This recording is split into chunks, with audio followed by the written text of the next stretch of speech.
Olá, sejam todos bem-vindos. Eu sou o professor Wesley Barbosa e no vídeo de hoje eu vou falar sobre este livro aqui, Bom Crioulo, de Adolfo Caminha. Este vídeo que vem a pedido de uma inscrita aqui no canal, a colega Mônica, do canal O Próximo Livro é o Melhor, e que pediu para falar um pouco sobre este vídeo, que ela viu aí num outro canal, comentário a respeito, né? Ouviu falar que o livro trata da temática homossexual, né? O homossexualismo entre dois homens, e pediu para que eu tratasse um pouco, né, porque ela imaginou, né, corretamente que o livro tenha tido uma recepção um pouco complicada na época em que foi lançado. Bom, Crioulo é um livro bastante polêmico, né, e que costuma ser visto com certas ressalvas, tanto pelo pessoal mais conservador, claro, né, por motivos óbvios, mas também pelo próprio pessoal mais progressista. Isso porque, embora trate da temática homossexual, não se alinha com os argumentos, enfim, né, o tom que geralmente é preferido pela militância atual. Algumas pessoas veem até como um livro preconceituoso, mas vocês vão ver que não tem nada a ver, não tem nada de preconceito. É um bom livro e que cabe sim nós falarmos aqui neste canal, que afinal de contas trata também de literatura. Então o vídeo vai estar bem bacana, já convido você a curtir, comentar, se possível compartilhar para que outras pessoas tenham acesso. E claro, se você não é inscrito ainda no canal e se os conteúdos aqui trabalhados te interessam, inscreva-se e ative o sininho das notificações para que você seja informado dos futuros vídeos. Então bora lá! Bom, então Bom Crioulo, de Adolfo Caminha, foi publicado originalmente em 1895, né? Então, final do século XIX, né? Início ali da República, a República estava completando seus 6 anos de existência. Bom, mas do que trata o livro? No começo, nós somos apresentados a uma tripulação de uma corveta, né? Que está numa viagem, retornando, né? Na verdade, de uma viagem ao sul do Brasil, né, retornando para o Rio de Janeiro, na época capital. Esta corveta está passando ali por um momento típico tanto daquele ambiente ali militar como daquela época, né? Toda a tripulação é convocada a se fazer presente no convés, onde 3 marinheiros serão punidos através da chibata, né? Nós sabemos que alguns anos depois eclodiu aqui no nosso país a revolta da chibata, justamente insurgindo-se contra este tipo de punição que era aplicada na Marinha Brasileira. E 3 marinheiros vão ser punidos, cada um por seus diferentes crimes, né, suas subversões ali às normas que foram praticadas. E entre eles somos apresentados a Bom Crioulo, né, ou seja, Amaro, que é um ex-escravo, uma pessoa que fugiu de uma fazenda onde era cativo e que, ao ser capturado, foi capturado ali pelo pessoal da Marinha, né? E ao invés de ser devolvido a seu antigo dono, ou enfim, reposto no mercado de escravos, ele foi incorporado à Marinha, né?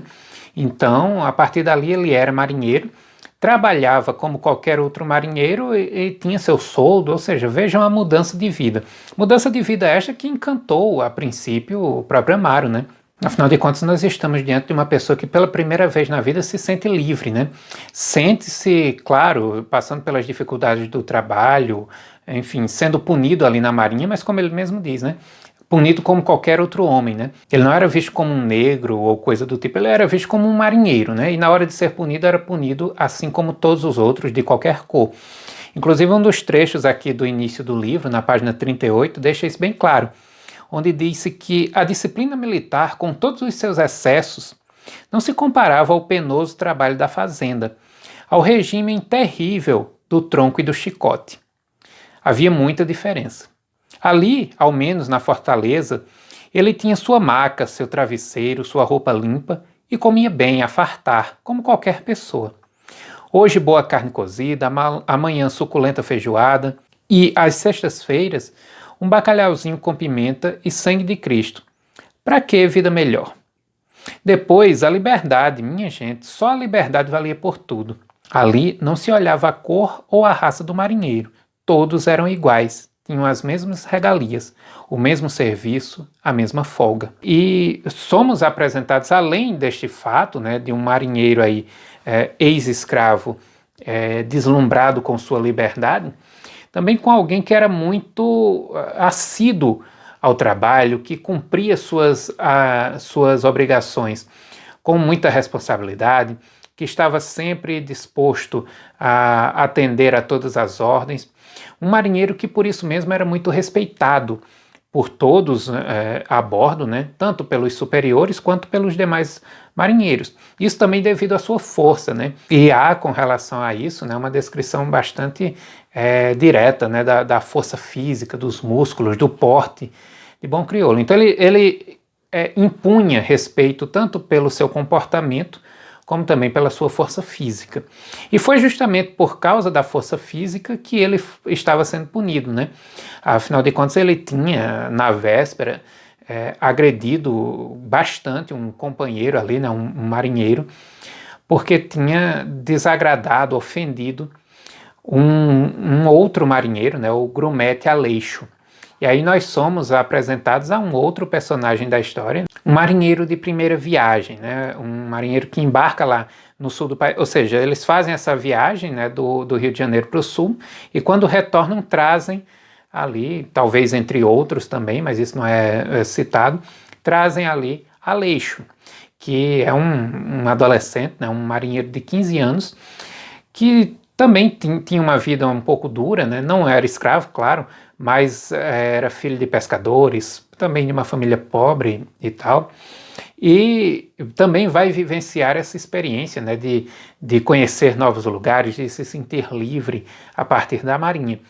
E Aleixo logo encanta a todos, né, ali presentes, tanto pelo seu comportamento, né, muito obediente, muito submisso, muito simpático com todos, como também pela sua beleza, né? E isso fica bastante claro nas descrições, no modo como ele chama a atenção logo de início de Amaro, né? Ou seja, um rapazinho jovem de olhos azuis, enfim, né? O rosto todo bem modelado, tudo o corpo também, e tudo isso causa a admiração de todos ali presentes, né? E principalmente de Amaro, né? Que logo se apaixona por Aleixo e vai aos poucos se aproximando e vai aos poucos conquistando Aleixo, né? Tanto pela forma como cuida dele, mas não apenas, né? Ele começa a fazer promessas para ele, né? De que iria mostrar o Rio de Janeiro, se ele aceitasse, levaria para morar com ele num quartinho na Rua da Misericórdia.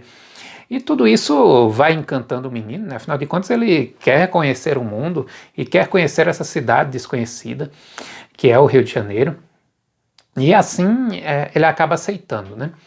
E, enfim, o romance se passa mais algum tempo, toda a primeira parte do livro, embora não seja dividida em partes, né?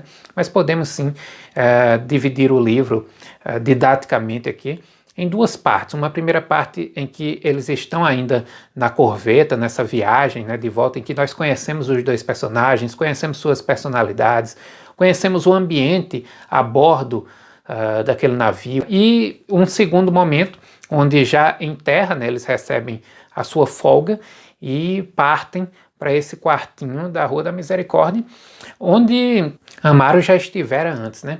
Na verdade, a dona dessa pensão, né, é Dona Carolina, uma portuguesa, que já vive no Brasil há bastante tempo, uma ex-prostituta, né, que no momento é sustentada, já abandonou a prostituição, e no momento é sustentada por um açougueiro, né, que vai lá visitá-la às vezes.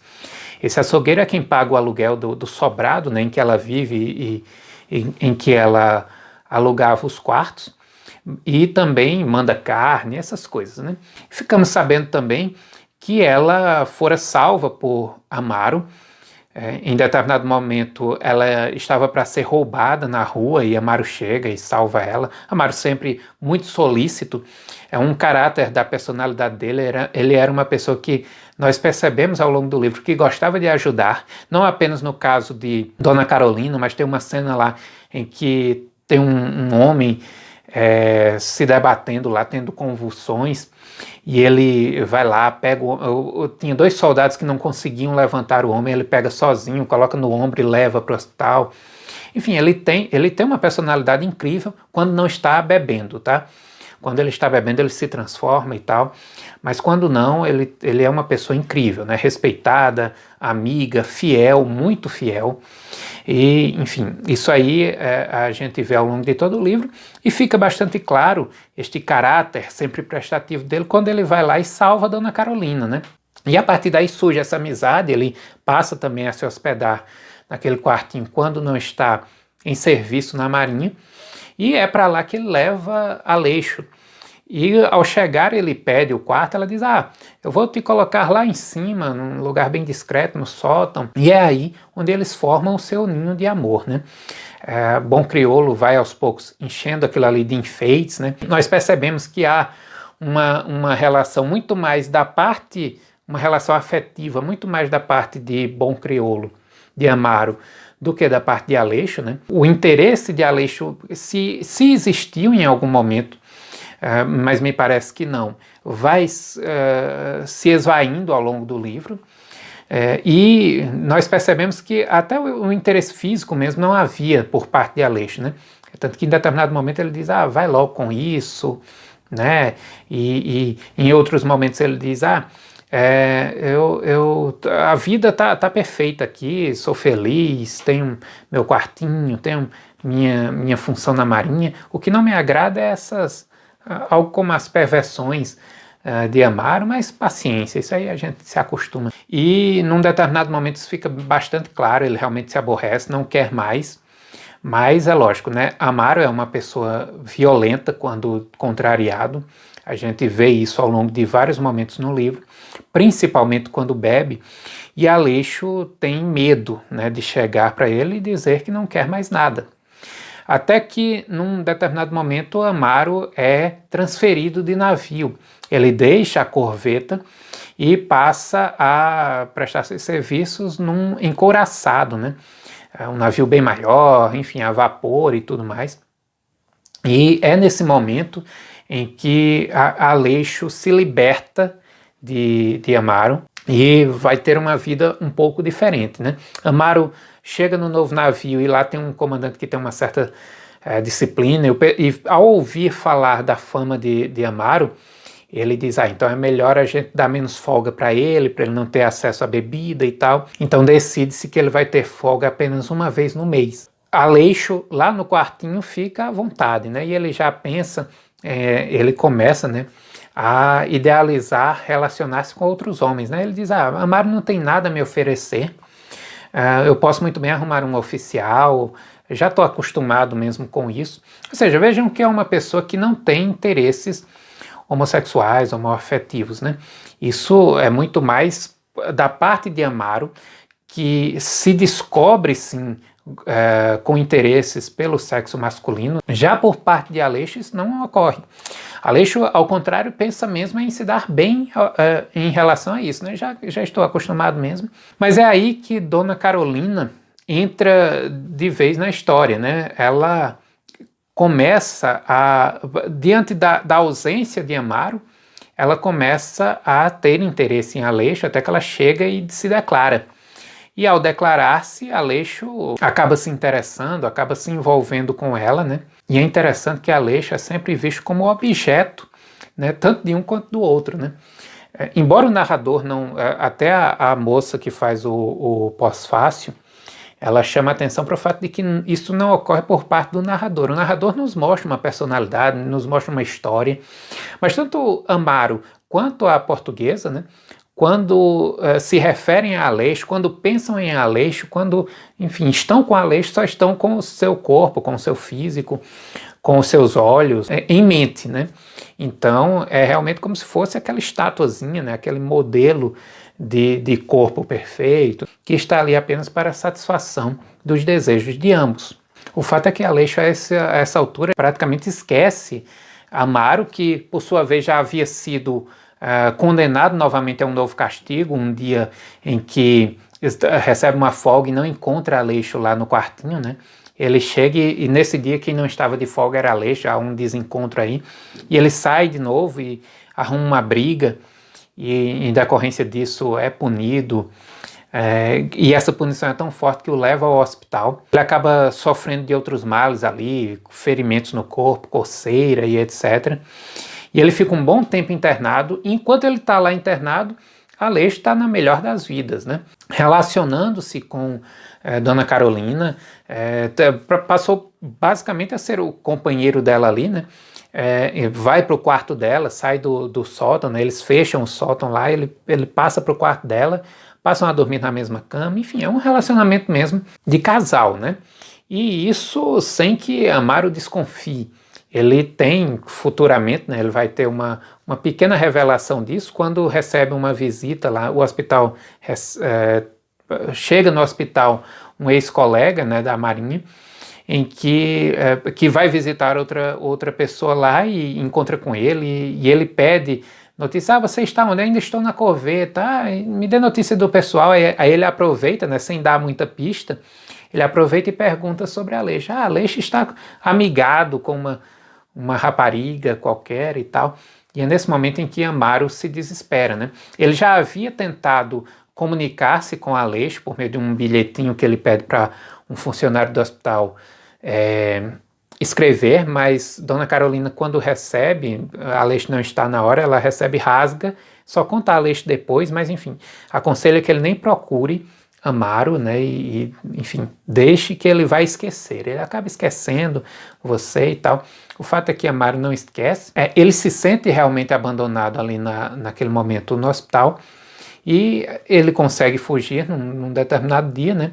E aí a gente se encaminha para o final do romance, né? Isso é tudo feito de forma muito rápida. A narrativa de Adolfo Caminha, ela é muito direta, muito enérgica, né? As coisas se passam, você não se enfada em nenhum momento com descrições e etc.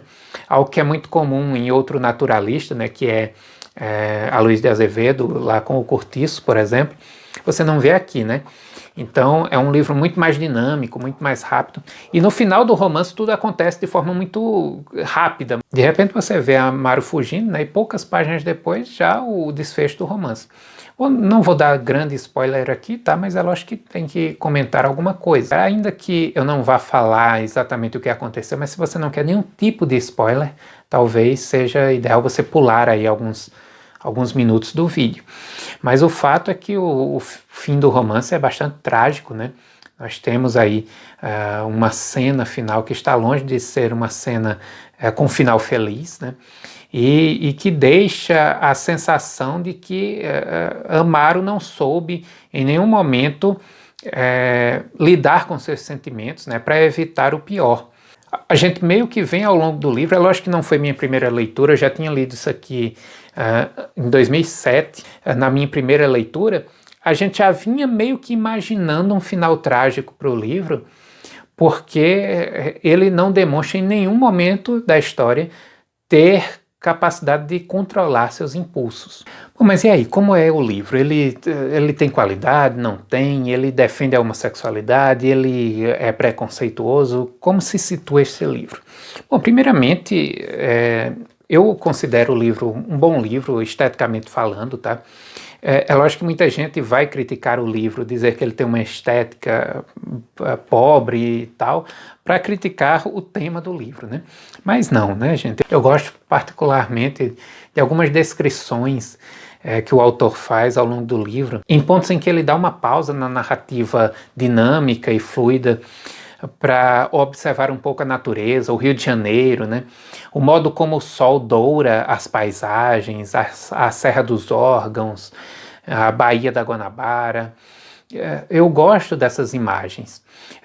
Prenuncia-se nesses pontos um bom narrador, alguém que sabe observar a realidade e transformá-la a partir da literatura numa bela imagem, né? Em outros pontos, existe sim uma linguagem que nós consideramos que pode chocar algumas pessoas. Algumas utilizações que um autor com mais trato talvez até evitasse, né? Como, por exemplo, a cena em que ele descreve, né, o sêmen jogado no convés, as nódoas no lençol da cama, coisas do tipo que talvez fossem desnecessárias de se citar numa obra. que outro autor, ainda que tratando do mesmo tema, claro, mas utilizaria outras imagens. Mas aí também nós precisamos ver a corrente a que o livro se filia, né? O naturalismo. Então, existe essa questão, não apenas nesse livro aqui, de mostrar o lado animalesco do homem, e que coisa mais animalesca senão os próprios impulsos sexuais, né? O modo como as cenas humanas são descritas, né? Os seres humanos suando, os seres humanos com os músculos enrijecendo, se palpitando, os líquidos corpóreos e, enfim, os órgãos ali sendo descritos com riqueza, muitas vezes, de detalhe. Tudo isso tem a ver, claro, né, com a filiação naturalista do livro. E é claro que choca, né? Nós estamos, afinal de contas, falando de um período aqui em que braços eram uma parte do corpo sensual, né? Quem já leu Machado de Assis, né? A Missa do Galo, uns braços, sabe muito bem, né, o fascínio que os braços faziam na figura masculina, os braços femininos. Ou seja, né, se você não se coloca no período em que a obra foi produzida e que foi lançada, para entender a mentalidade, como as coisas eram diferentes, né, como a sociedade era outra. Hoje em dia ainda pode ser visto, né, o tema, não a descrição, porque afinal de contas a cultura hoje em dia é outra, né? Isso aí na música você vê coisa pior, né? A descrição mais explícita, né? Mas eu quero dizer o tema em si do homossexualismo, afinal de contas, né, ainda temos este tema como tabu, não apenas na época, mas hoje em dia ainda é, né? Com relação ao livro ser preconceituoso, como algumas pessoas também, né, do espectro progressista podem já havia argumentando nesse sentido. Os próprios autores aqui do prefácio e do pós-fácio citam algo nesse sentido. Eu não vejo como, né? E aí algumas pessoas dizem, mas o modo como Amaro se sente ali culpado, né, por estar praticando um ato torpe, ele mesmo diz coisas do tipo, né, ao longo da narrativa. Tem um determinado ponto em que ele diz, lembrando, né, da sua falta de interesse por mulheres e como ele era forte, né, no sentido de que não se deixava levar por essas coisas, né, de amor, de desejo sexual e tal. E ele dizia agora, como é que não tinha forças para resistir aos impulsos do sangue? Como é que se compreendia o amor, o desejo da posse animal entre duas pessoas do mesmo sexo, entre dois homens? Tudo isso fazia-lhe confusão no espírito, baralhando ideias, repugnando os sentidos, revivendo escrúpulos. É certo que ele não seria o primeiro a dar exemplo caso o pequeno se resolvesse a consentir, mas, instinto ou falta de hábito, alguma coisa dentro de si revoltava-se contra semelhante imoralidade que outros de categoria superior praticavam quase todas as noites ali mesmo sobre o convés. Não vivera tão bem sem isso? Então, que diabo, não valia a pena sacrificar o grumete, uma criança. Quando sentisse a necessidade, aí estavam as mulheres de todas as nações, francesas, inglesas, espanholas, a escolher. Então vejam que ele se culpa, né, por isso, e muitas pessoas veem isso aí como um ato preconceituoso do narrador. A própria forma como ele, em determinados momentos, também critica, o próprio narrador, né, não o personagem, também critica este tipo de relacionamento, né. Tem duas visões, né? Ele mostra de modo muito intenso o sentimento de Amaro pelo Aleixo, né? Ele mostra de forma muito intensa que não é também só o físico, também, mas ele tem o desejo de formar uma vida com Aleixo. Ou seja, o narrador mostra, às vezes até quase que de forma natural, a relação, como se fosse uma relação qualquer, né? Mas em outros momentos ele coloca uma passagenzinha onde diz, e deu-se ali o ato contra a natureza e tal. E muitas pessoas veem isso como também uma manifestação de preconceito. É claro que não é, se a gente levar em conta a época. Lembrem-se que existe uma seleção quando se vai falar das intromissões do narrador.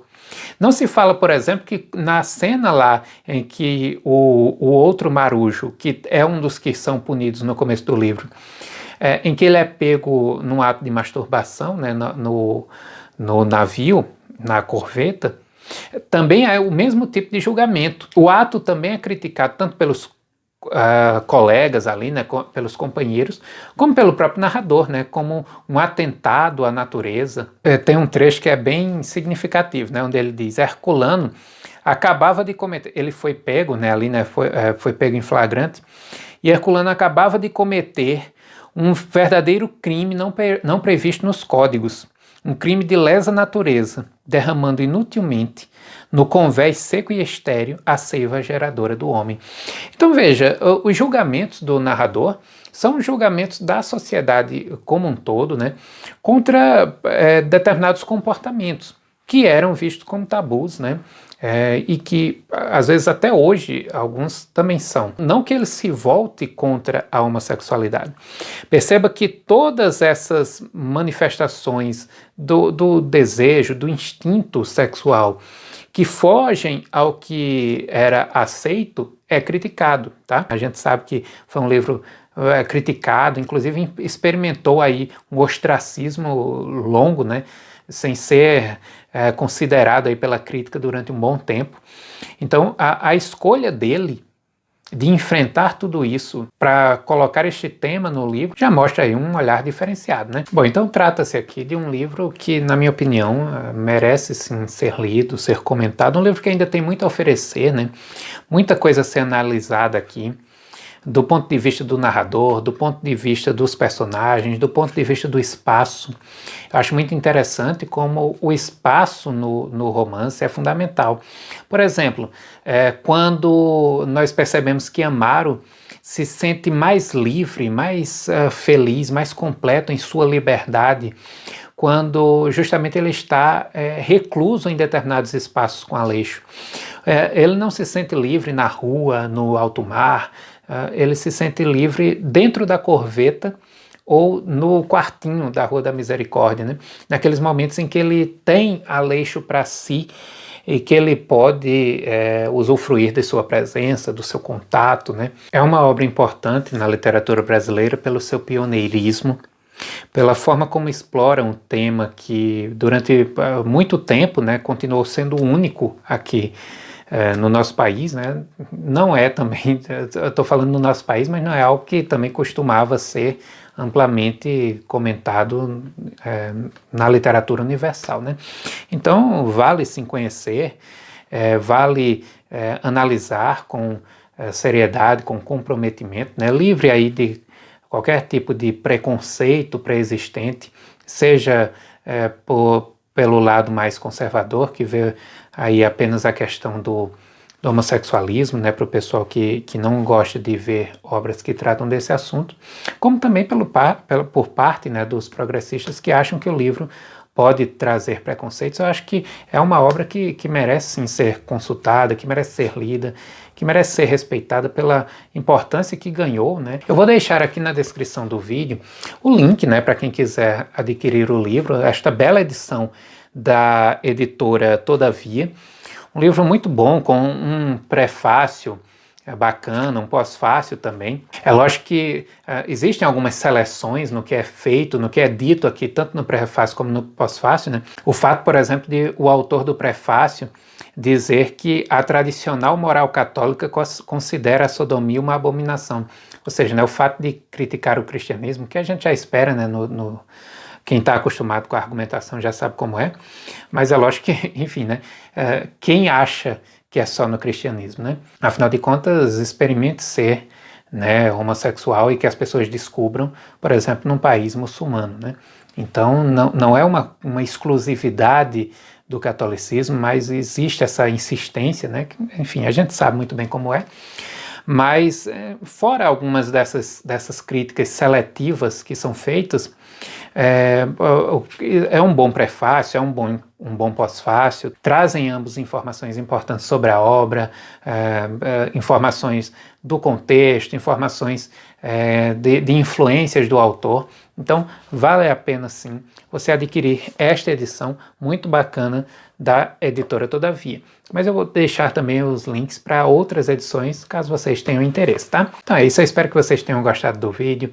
Se gostaram, não deixem de se engajar, comentando, sugerindo, claro, porque não, possíveis temas para futuros vídeos. Na medida do possível, eu estou sempre atendendo às solicitações de vocês. Eu agradeço muito a audiência e até o próximo vídeo.